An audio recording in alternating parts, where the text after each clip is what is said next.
Pero kung titingnan mo yung kanilang mga grounds, walang wala akong basis. Like for instance, sabi nila, betrayal of the public trust, series of grave allegations, including conspiracy to assassinate Sus Mariosep. Ano ba yung conspiracy to assassinate? Sige sino ang ina-assassinate? Si Presidente Marcos Jr. daw. Sino raw ang mag-a-assassinate? Hindi ko nila alam kung sino. Sinasabi lang nila, sabi ni Inday Sara, meron daw siya kinausap. Sino yun? Ano ba klaseng ground yan? Tapos, sasabihin pa nila, si Inday Sara, sabi papatayin pag siya'y napatay. Pag napatay na pala, di wala nang threat from the grave. Kayo naman para kayong gaya ng matagal na natin pinag-uusapan dito, Ana. Matagal na po yan, planado na yan. Planado na yung impeachment. Mulat sa poll, ang talagang tungkulin, naging tungkulin na nila na i-filing impeachment. Kasi the inordinate desire, the uncontrollable obsession and passion to destroy the reputation, the integrity of the Vice President is so all-consuming na talagang hindi nila mapigilan. Kahit na yung taong bayan ay nagsalita na, 1.8 million sa Luneta, ilang milyon pa doon, combined sa Bacolod, Cebu, Davao, Pagadian, lahat yan. Talagang hindi na nila alintana kasi nga, from the very beginning, yun ang target nila. So, itutuloy-tuloy ho nila yan. Pero kung titingnan mo yung kanilang mga grounds, walang wala akong basis. Like for instance, sabi nila, betrayal of the public trust, series of grave allegations, including conspiracy to assassinate Sus Mariosep. Ano ba yung conspiracy to assassinate? Sige sino ang ina-assassinate? Si Presidente Marcos Jr. daw. Sino raw ang mag-a-assassinate? Hindi ko nila alam kung sino. Sinasabi lang nila, sabi ni Inday Sara, meron daw siya kinausap. Sino yun? Ano ba klaseng ground yan? Tapos, sasabihin pa nila, si Inday Sara, sabi papatayin pag siya'y napatay. Pag napatay na pala, di wala nang threat from the grave. Kayo naman para kayong, pero alam mo, ang maganda ho rito, doon sa, 215? 250. Ilan ba ang mga kongresista?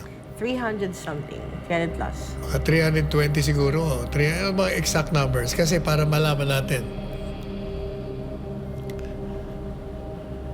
Ibig kong sabihin, kung 300 plus, mga 315 ang hindi pumirma. 318. Biro mo? Overall number na.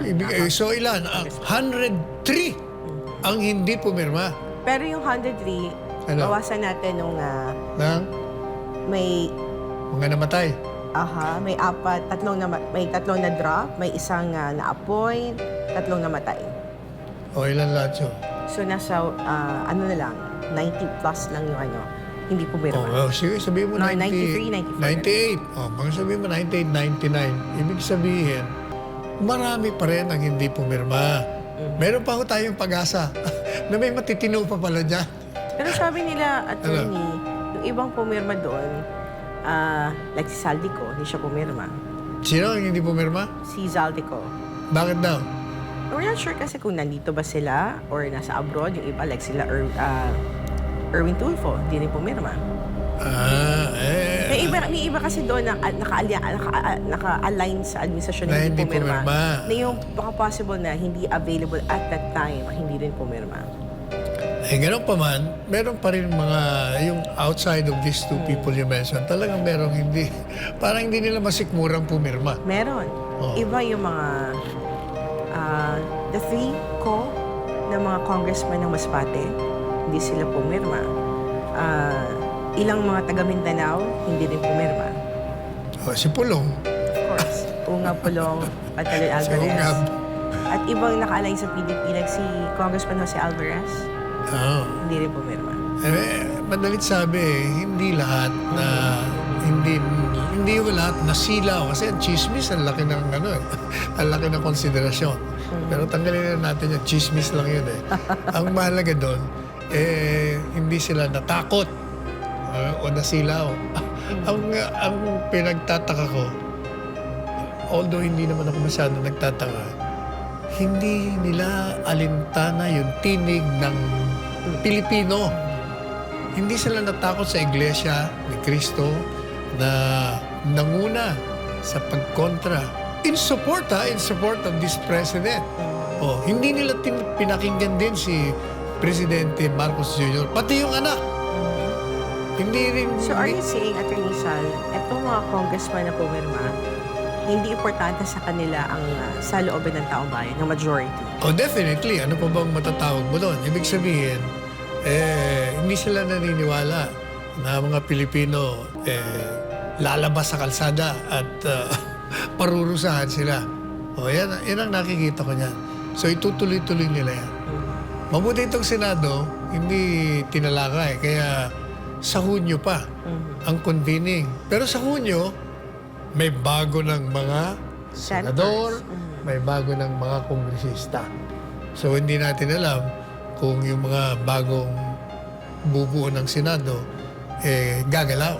Kasi pwede nilang upuan yan Pag ginupuan nila yan at hindi matuloy, next year na naman. Kasi, Attorney Sal, naglabas na yung House Attorney Sal kung sino yung tatayo din sa kanila na mga prosecutors. At may sinabi ka, Attorney Sal, itong mga 11 lawmakers na House Prosecution Team, ito sina Congressman Luis Tro ng Batangas, si Congressman Ako, Congressman Rodrigo, Congressman Chua, Congressman Bongalon, Congressman Atchalon, si Congressman Keith Flores, Congressman Defensor ng Iloilo, and si Congressman Rog ng One Rider Party List. Anong masasabi mo dito sa kanila, Attorney Sal? Alam po ninyo, kung ordinaryong kaso sa hukuman, yung mga mawalang galang na dyan sa mga binanggit na mga prosecutors, hindi yung mga practicing lawyers yan. Bago naging mga kongresista yan. Kung nagpa-practice man, limited. Ang karamihan dyan, mga bata pa nga ako nakikita. Yung mga may edad na dyan, never na mga nag-practice.